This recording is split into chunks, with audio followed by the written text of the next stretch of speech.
నమస్తే.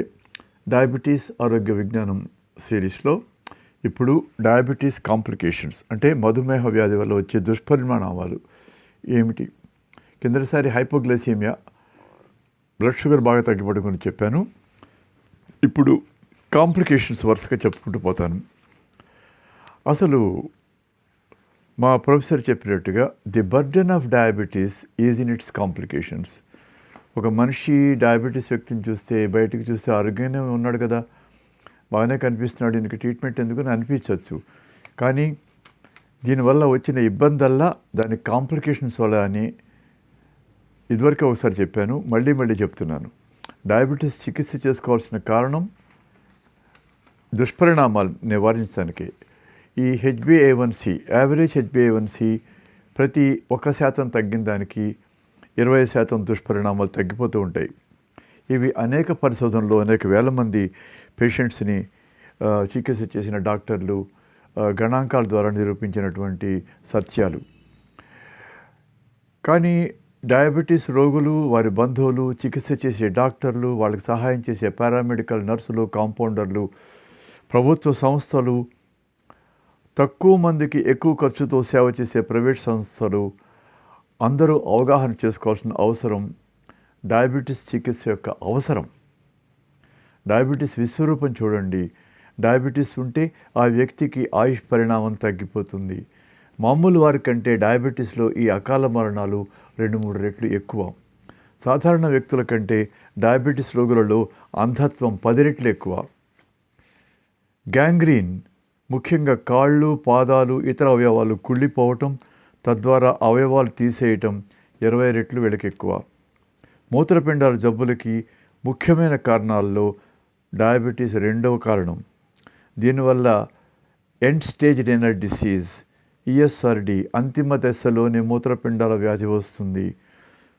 దీర్ఘకాలిక వ్యాధులు, నరాల నొప్పులు, మంటలు సాధారణంగా వస్తాయి. లైంగిక బలహీనత, అంగస్తంభనం లేకపోవటం, సెక్స్కి ఆసక్తి లేకపోవటం సాధారణంగా ఎక్కువ ఉంటుంది.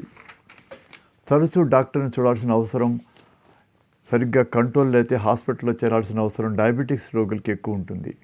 దీన్ని బట్టి డయాబెటీస్ తన దుష్పరిణామాల్లోనే తన విశ్వరూపం ప్రదర్శిస్తుందని తెలిసింది కదా. The burden of diabetes is in it's complications అన్నమాట యథార్థం. ఈ కాంప్లికేషన్స్, దుష్పరిణామాల్లో 2 రకాలు. ఒకటి డయాబెటీస్లో చికిత్సలో వెంటనే వచ్చేవి, హైపోగ్లైసీమియా. చికిత్స జరిగేటప్పుడు వచ్చేది హైపోగ్లైసీమియా గురించి కిందటి పోస్ట్లో చెప్పాను. 2వ రకం దీర్ఘకాలికమైనవి, లాంగ్ టర్మ్, ఎక్కువ కాలం డయాబెటీస్ చికిత్స చేసుకున్న వాళ్ళకి వచ్చేవి. శరీరంలో గ్లూకోజు మెటబాలిజం సరిగ్గా లేనందువల్ల చికిత్స వల్ల వచ్చే దుష్పరిణామాలు హైపోగ్లైసీమియా, షుగర్ బాగా తగ్గిపోవటం. ఇది నేను ఇంతసారి చెప్పాను. డయాబెటిక్ కీటోసిడోసిస్, షుగర్ బాగా ఎక్కువైపోయి సరిగ్గా మెటబలైజ్ కాకపోవటం వల్ల ketones, acetoacetic acid, beta hydroxybutyric acid ఇలాంటి యాసిడ్ పదార్థాలు రక్తంలో పేరుకుపోయి ఎసిడోసిస్ అనే దుష్పరిణామం రావటం. నాన్ కీటోటిక్ ఎసిడోసిస్, ఈ కీటోన్స్, ఎసిడిక్ పదార్థాలు ఉత్పత్తి కాకపోయినా అసలు కేవలం షుగర్ ఎక్కువగా ఉండటం వల్లనే non ketotic acidosis, non ketotic hyper osmolar diabetes, osmolar pressure ఎక్కువ అవటం వల్ల వచ్చే కాంప్లికేషన్స్ ఉంటాయి.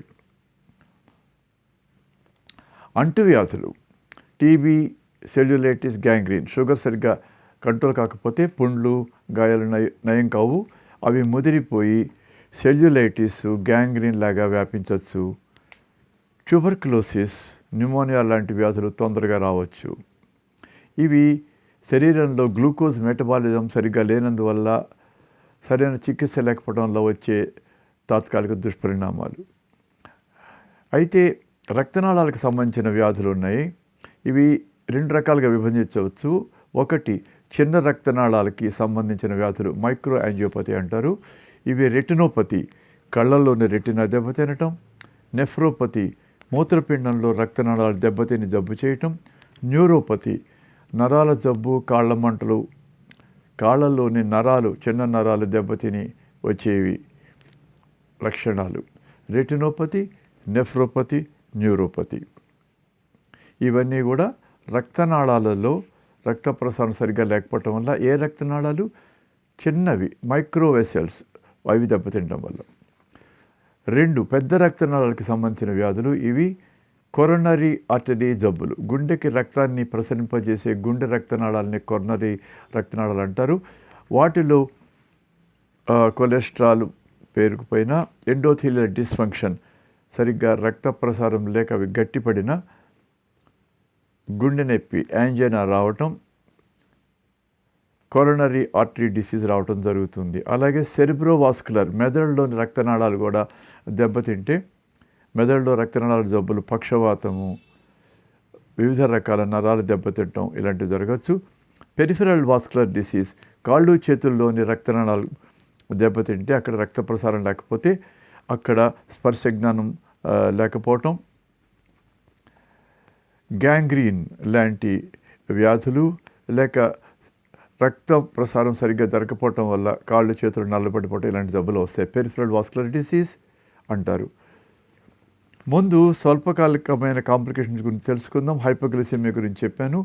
ఇప్పుడు డయాబెటిక్ కీటోఎసిడోసిస్ అనే స్వల్పకాలిక కాంప్లికేషన్ గురించి చెప్తాను. హైపోగ్లైసెమియా షుగర్ తగ్గిపోయినప్పుడు వస్తే, కీటోఎసిడోసిస్ షుగర్ ఎక్కువైపోయినప్పుడు వచ్చే ప్రాణాంతకమైన కాంప్లికేషన్. రక్తంలో షుగర్ ప్రమాణం ఎక్కువగా ఉండి షుగర్ శరీరంలో సరిగ్గా ఖర్చు కానప్పుడు శరీరంలో శక్తి కోసం జరిగే ఇతర రసాయనిక చర్యల వల్ల ఎసిటోఎసిటిక్ యాసిడ్, కీటోఎసిటిక్ యాసిడ్ లాంటి విష పదార్థాలు ఎక్కువ అవుతాయి. అంటే ఇన్సులిన్ లేకపోవటం వల్ల ఈ పదార్థాలు ఉత్పత్తి అవుతాయి. రక్తం ఆమ్లం వలె అవుతుంది, అంటే యాసిడ్ లాగా అవుతుంది. ఎసిడోసిస్ వస్తుంది. వెంటనే చికిత్స హాస్పిటల్లోనే తీసుకోవాల్సి ఉంటుంది. ఇది కొన్ని సంవత్సరాల కింద దాకా చాలా ప్రమాదకరంగా ఉండేది. ఈ మధ్య మంచి చికిత్స, మంచి ఇంటెన్సివ్ కేర్ వల్ల కొంచెం తక్కువగానే కనిపిస్తుంది. తొందరగా ట్రీట్మెంట్ చేస్తే బాగా తగ్గిపోతుంది. ఇది చాలా మంచి పరిణామం నేను అనుకుంటున్నాను. కీటోఎసిడోసిస్ వచ్చే కారణాలు ఏమిటంటే టైప్ 1 డయాబెటీస్, ఇన్సులిన్ ఆధారిత చిన్న వయసులో వచ్చే డయాబెటీస్ ఇది ఎక్కువ. అసలు డయాబెటీస్ పిల్లల్లో మొట్టమొదటిసారి కీటోఎసిడోసిస్ లాగా వాళ్ళు మనకి రావచ్చు.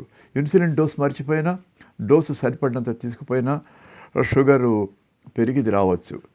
ఏవైనా అంటువ్యాధులు, హార్ట్ అటాక్, యాక్సిడెంట్లో దెబ్బలు తగిలి గాయాలైనప్పుడు, అపెండిసైటిస్ లాంటి తీవ్రమైన వ్యాధులు షుగర్ పేషెంట్స్కి వస్తే కీటోసిస్ రావచ్చు. ఆపరేషన్స్ తర్వాత ఇన్సులిన్ సరిగ్గా సరిపోకపోతే కూడా ఇది రావచ్చు. దీని చికిత్స తప్పనిసరిగా హాస్పిటల్లో ఇంటెన్సివ్ కేర్లో చేయాలి. ఇన్సులిన్ నరంలోకి ఇంట్రావేనస్గా ఇచ్చి సెలైన్ మొదటి 2 గంటల్లోనే 2 లీటర్ల వరకు 4 బాటిల్స్ ఇవ్వాలి ఉంటుంది. ఇది పూర్తిగా స్పెషలిస్ట్ డాక్టర్ పరిధిలోది కాబట్టి ఇంతకంటే చికిత్స వివరాలు ఇక్కడ చెప్పలేను. కీటోసిస్ అనేది వస్తే మాత్రం హాస్పిటల్లో ట్రీట్మెంట్ చేసుకోవడం చాలా అవసరం.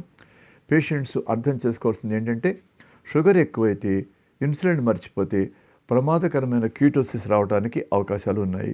టైప్ 1లో ఇంకా ప్రమాదం. కీటోఎసిడోసిస్ వేగంగా సమర్థవంతంగా చికిత్స చేయాలి. లేకపోతే ఎసిడోసిస్, డిహైడ్రేషన్, సెరిబ్రల్ ఎడిమా లాంటి కాంప్లికేషన్స్తో ప్రాణాంతకం అవుతుంది.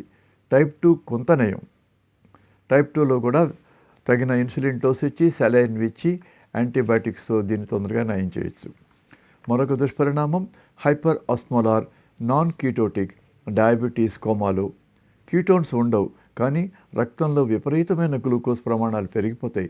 అంటే 600 మిల్లీగ్రాముల కంటే ఎక్కువ ఉంటే 900 మిల్లీగ్రామ్స్ కూడా ఉండొచ్చు. వీటిలో రక్తపు ఆస్మాటిక్ ప్రెషర్ ఎక్కువగా ఉంటుంది. దానివల్ల మెదడు ఎఫెక్ట్ అయ్యి కోమా, స్పృహ తప్పడం వస్తుంది. దీనికి కూడా ఇన్సులిన్ వెంటనే ఇచ్చి ఇంటెన్సివ్ చికిత్స చేయాలి.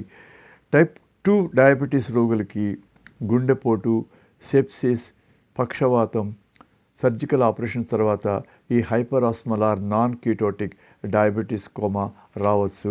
దీనికి కూడా వెంటనే ఇన్సులిన్ ఇచ్చి నయం చేసుకోవాలి. లాక్టిక్ ఎసిడోసిస్ అనే కండిషన్ కూడా ఉంది. ఇది అరుదు. రక్తంలోని లాక్టిక్ ఎసిడోసిస్ విలువలు పెరగడం వల్ల వస్తుంది. అంటువ్యాధులు, హార్ట్ అటాక్ లాంటి ఇతర పరిస్థితుల్లో లాక్టిక్ ఎసిడోసిస్ రావచ్చు. వీళ్ళకి ఇన్సులిన్ కంటే బైకార్బోనేట్ ఇచ్చి ఏదైతే లాక్టిక్ ఎసిడోసిస్ కలుగు చేసే ఆ జబ్బులకి చికిత్స చేయాలి. హార్ట్ అటాక్ కానీ, ఇన్ఫెక్షన్స్ కానీ కూడా చికిత్స చేసుకోవాలి. కొన్ని మందులు ఫెన్ఫార్మిన్, మెట్ఫార్మిన్ లాంటి మందుల వల్ల కూడా లాక్టిక్ ఎసిడోసిస్ రావచ్చు.